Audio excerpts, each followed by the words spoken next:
Kepada Bapak Presiden Joko Widodo, saya rasa kali ini warga perlu benar-benar tahu apa yang sedang terjadi di Indonesia.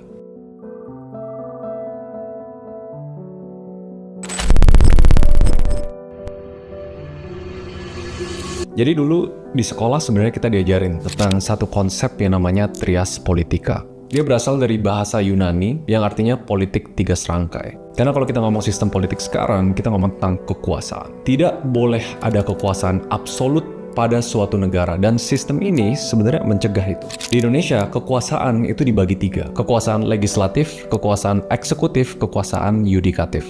Satu untuk membuat aturan, kedua untuk melaksanakan aturan, ketiga untuk menegakkan aturan. Dan konsep ini, tiga kekuasaan ini nggak boleh sama sekali tercampur aduk. Karena kalau dikontrol sama satu orang, kekuasaan akan bersifat absolut dan nggak ada yang namanya check and balance, di mana pemimpin bisa melakukan apapun sesuka hatinya, seburuk apapun tindakannya, dan rakyatlah yang akan menderita sedalam-dalamnya. Jadi nggak mungkin kan Pak, satu orang di Indonesia memiliki kekuasaan terhadap trias politika ini. Karena sistem ini yang sebenarnya bikin Indonesia bisa pro rakyat, bukan pro keluarga, kerabat, atau kolega. Kejanggalan di saat DPR secara cepat bisa mengubah UU. Ini Mahkamah Konstitusi 21 Agustus 22 langsung meeting. DPR saya bangga sama kalian. Kerja lebih keras, hebat sekali. Saya sempat bertanya kenapa proyek IKN yang sebesar itu bisa disahkan kurang dari 1 tahun, bahkan dari yudikatif yaitu MK, di mana anak dari Bapak Presiden Joko Widodo yang di saat itu belum cukup umur untuk maju sebagai cawapres. Namun aturannya bisa secara kebetulan berubah, di mana saat rakyat menyuarakan suaranya, dugaannya anak dari Bapak Presiden Joko Widodo sedang jalan-jalan ke Amerika menaiki private jet. Sungguh luar biasa cara kerja rezeki di negara ini. Karena memang benar, menurut opini dan analisa saya, satu orang tidak bisa mengkontrol keseluruhan dari trias politika ini. Tapi apakah mungkin satu orang bersama dengan keluarga, kerabat, kolega mengisi posisi-posisi di tiga kekuasaan politik ini, sehingga satu orang ini memiliki kekuasaan yang absolut, bisa mengubah apapun sesuka hatinya, bahkan menghancurkan negaranya sendiri. Karena yang saya pelajari, kekuasaan itu suatu zat yang sangat amat adiktif. Once you have it, you never want to let it go. Apabila satu orang ini terkena rumor untuk merunning 3 periode, Jangan sampai ada yang baru ngomong 3 periode kita udah rame. yang gagal karena ada aksi demo, lalu meneruskan kepada anaknya yang mungkin bisa menjadi calon wakil presiden, atau menciptakan posisi untuk satu orang ini yang sebelumnya mau pensiun, sekarang bisa masuk ke Dewan Pertimbangan Agung yang notabene bisa mengontrol presiden selanjutnya. Karena saya ngerti kekuasaan itu adiktif, susah untuk melepaskannya. Tapi ya saya berdoa itu tidak terjadi di Indonesia Pak, karena sangat bahaya kalau satu orang memegang kekuasaan absolut yang membuat keputusan bukan untuk rakyat, tapi untuk keluarga, kerabat, dan kolega. Itu hanya analogi dan opini Pak. Tapi mungkin kita harus bahas satu persatu dari kekuasaan legislatif. Kalau kita ngomong tentang kekuasaan legislatif di Indonesia, pasti nggak jauh-jauh dari kata DPR. Dewan Perwakilan Rakyat yang harusnya mewakili suara dan harapan dan aspirasi seluruh warga negara Indonesia. Yang dari suara luar, kok mereka bisa plesetin jadi Dewan Penderitaan Rakyat. Atau dulu Pak Ridwan Kamil pernah bilang Dewan Penipuan Rakyat. Itu kata mereka Pak. Nggak mungkin kan Pak DPR jadi tukang tanda tangan atas arahan presiden. Dan kalau kita ngomong tentang DPR, kita nggak jauh-jauh ngomong tentang partai politik. Dan saya dengar kemarin yang ramai dibalas adalah Kim Plus, yaitu Koalisi Indonesia Maju. Karena aturan yang paling baru, untuk memajukan calon gubernur dibutuhkannya threshold 20% dari kursi DPR. Berarti harus semakin banyak partai politik yang masuk ke satu koalisi untuk memberikan kekuatan absolut kepada satu calon. Jadi saya ngerti sih kenapa kekuasaan legislatif ini, atau tanda kutip DPR yang diisi dengan parpol, opini saya tidak mau menurunkan threshold ke 7,5%. Karena jadi nanti semua orang jadi bisa ikut. Nggak bisa ngasih kekuatan absolut. Kekuasaan absolut bisa menghancurkan konstitusi negara ini. Tapi itu demokrasi kan Pak. Jadi kesannya Kim Plus ini seperti berusaha untuk memonopoli suara dari DPR untuk memajukan seseorang. Semoga rumor yang saya dengar ini salah, bahwa Kim Plus ini dipegang atau dirangkul oleh satu individual yang sangat berkuasa. Karena hasil dari sini tuh penting banget untuk dilaksanakan oleh kekuasaan eksekutif. Tapi saya mau bahas dari kekuasaan yudikatif dulu, Pak. Menegakkan aturan yang ada. Orang tua saya selalu bilang sih, kayak seorang ayah pasti ingin yang terbaik untuk anaknya. Pak Presiden Jokowi ini luar biasa hebat, Pak, keluarga dan karir politiknya. Dimana Bapak Gibran bisa maju sebagai calon wakil presiden termuda dalam sepanjang sejarah Indonesia. Seseorang yang semoga bukan untuk melanjutkan dinasti kepemimpinan Bapak, yang di saat pelantikan sebenarnya menurut aturan yang lama beliau tidak diperbolehkan untuk menyalon. Tapi saya ulangi, sungguh luar biasa cara kerja rezeki di negara ini, bahwa aturan bisa tiba-tiba berubah, dimana anak dari Pak Jokowi bisa maju sebagai calon wakil presiden di umur yang sangat amat muda. Tapi kita nggak lupa tentang anak yang kedua, Pak, yaitu Bapak Kaesang. Saya sempat lihat beliau sudah kampanye luar biasa banyak. Saya lihat di banner-banner dan beberapa di media lainnya. Padahal di saat itu Bapak Kaesang ini belum sah sebagai calon gubernur. Karena untuk maju di Pilgub perlu minimal umur 30 tahun. Baiknya di saat pendaftaran. Tapi anak Bapak, yaitu Kaesang, berulang tahun ke umur 30 di tanggal 25 Desember 2024. Sayang sih, Pak. Dikit lagi. Dan luar biasa cara rezeki bekerja di negara ini, Pak. Saya mendengar rumor bahwa aturan itu juga akan berubah. Jadi saya ngerti sih kenapa warga tuh menggaungi Garuda Biru sebagai tanda darurat bahwa alangkah cara bekerja rezeki di negara ini kok kayak terlalu banyak memberi. Jadi kita bakal kawal keputusan MK yang sekarang sudah tidak dipimpin oleh Anwar Usman yang kebetulan paman dari Bapak Gibran, yang saya dengar tidak ikut rapat untuk keputusan batas umur dari Pilgub, yang ujung-ujungnya semua mengerucut ke prinsip yang saya pegang secara erat, the number one person in Indonesia di kekuasaan eksekutif.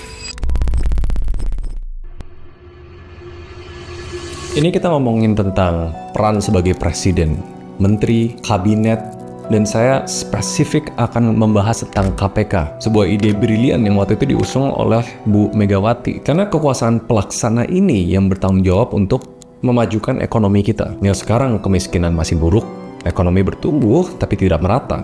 Kesenjangan orang kaya dan orang miskin tetap sangat jauh. Pengangguran dan mega project kita IKN. Ini opini pribadi saya, Pak. Belum siap. Dan saya rasa IKN sangat amat terburu-buru. Karena mungkin ada prioritas lain yang menurut saya lebih penting daripada pembangunan IKN yang sangat amat terburu-buru. Menurut saya. Dan anehnya, kita tahu, Pak, indeks korupsi kita tuh makin lama makin buruk. Menunjukkan bahwa terjadinya korupsi di banyak sekali lembaga pemerintahan yang harusnya ini jadi ladang yang luar biasa hebat untuk KPK. Tapi di bawah kepemimpinan Pak Presiden Joko Widodo, di periode kedua, lebih tepatnya tanggal 17 September 2019, KPK yang sebelumnya punya kekuatan yang utuh untuk menyidik semua yang bersalah dalam kasus korupsi, tiba-tiba menurut saya pribadi dijegal segala ala kadarnya. Jadi nggak bisa benar-benar menyidik dengan leluasa. Ini seperti kita tidak ingin KPK ini sukses, yang menurut saya, ya saya berhak untuk bertanya. Jadi kita harus lebih paten lagi.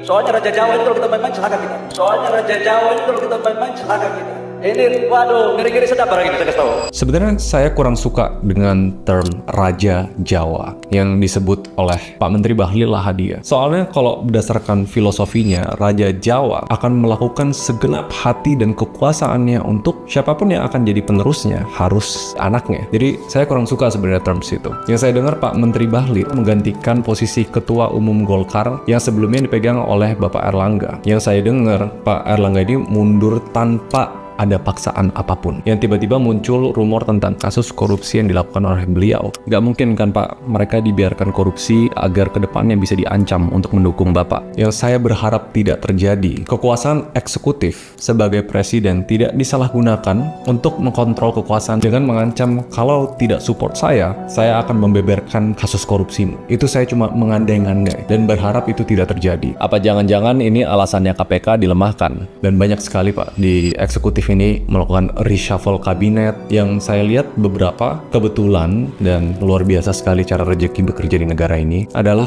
antara keluarga, kerabat, atau kolega dari Bapak Joko Widodo. Ya mungkin saya harus wrap up di chapter terakhir, karena Bapak Joko Widodo ini sangat luar biasa dalam sentimen publik, artis-artis, influencer, sangat banyak sekali Pak dukungannya yang bisa seolah membuat apa yang salah terlihat benar.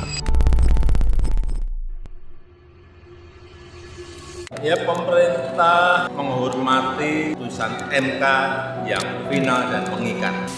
Kita hormati kewenangan dan keputusan dari masing-masing lembaga negara. Itu proses konstitusional yang biasa terjadi di lembaga-lembaga negara yang kita miliki. Kemarin saya baca sebuah tulisan oleh Tempo, di mana saya melihat keindahan dan keajaiban yaitu rezeki negara ini, di mana Bapak Jokowi ini dikelilingi oleh keluarga, kerabat, atau kolega yang dekat mengisi posisi-posisi dari trias politika ini. Semoga mereka tetap berkepentingan secara mandiri ya, karena gawat Pak kalau misalnya keluarga, kerabat, atau kolega ini bersatu dan menjadi kekuatan absolut. Itu sangat bahaya, bukan untuk rakyat lagi. Tapi ya saya percaya itu tidak terjadi Pak. Apalagi kalau kita ngomong di Indonesia, menurut saya pribadi cara kerjanya itu hukum, politik, dan publikasi. Karena gimana cara orang tahu kita melakukan hal yang baik kalau tidak dikomunikasikan dengan baik. Dan saya lihat Bapak ini hebat, didukung oleh banyak sekali influencer ternama yang followernya puluhan juta Pak. Ramai-ramai jalan ke IKN dulu saat peresmian Wush. Kalau banyak influencer ngepost dan ngedukung Bapak, berarti Pak Jokowi ini luar biasa hebat. Apalagi belakangan ini influencer-influencer besar kelihatan sering jalan-jalan dengan anaknya Bapak Presiden Joko Widodo. Bapak Gibran ini sangat luar biasa di umurnya yang sangat muda, yang mungkin untuk Pak Jokowi butuh waktu bertahun-tahun untuk dapat dukungan influencer. Beliau belum dilantik aja udah dapat dukungan dari influencer. Itu luar biasa sekali Pak. Sungguh luar biasa cara kerja rezeki di negara ini. Tapi yang saya pelajari di Indonesia, dulu saya percaya sama quote no viral no justice. Dan sama halnya, selama punya publikasi dan kekuatan massa, semua bisa dibuat seakan perspektif sesuatu yang salah menjadi hal yang benar. Saya cuma mau berdoa yang terbaik untuk Bapak Presiden, untuk Bapak Gibran, untuk Bapak Kaisang, dan untuk seluruh kerabat, keluarga, dan kolega dari Bapak Jokowi. Panjang umur dan amalnya diterima seumur hidupnya. Tapi yang saya paling berdoa Pak, tetap yang terbaik untuk Indonesia, yang terbaik untuk negara ini tanpa dikorup oleh orang yang haus oleh kekuasaan. Dan kita berikan jalan yang luas untuk presiden kita selanjutnya, yaitu Bapak Prabowo Subianto, untuk bisa melaksanakan tugasnya dengan utuh dan tanpa diganggu-gugat oleh influence yang tidak berkepentingan. Saya dengar Pak Jokowi mau pensiun, mau kembali ke kota Solo. Saya sangat menantikan itu Pak, karena saya yakin Pak Presiden ini capek menjalankan tugasnya di ranah eksekutif yang saya rasa itu berat sekali. Tapi ya, ini semua saya rasa warga perlu tahu. Karena saya ulangi Pak, saya benar-benar sayang sama negara ini. Saya rindu melihat Indonesia yang memegang nilai demokrasi yang tidak semu. Saya rindu negara kita yang punya konstitusi yang kuat. Saya rindu adanya check and balance antara trias politika ini. Semoga Pak Jokowi baik-baik saja. Saya doakan yang terbaik untuk keluarga, kerabat, dan koleganya Pak. Dan yang paling penting yang terbaik untuk Indonesia. Nah, saya Raymond Chin. Kita ketemu lagi di video selanjutnya.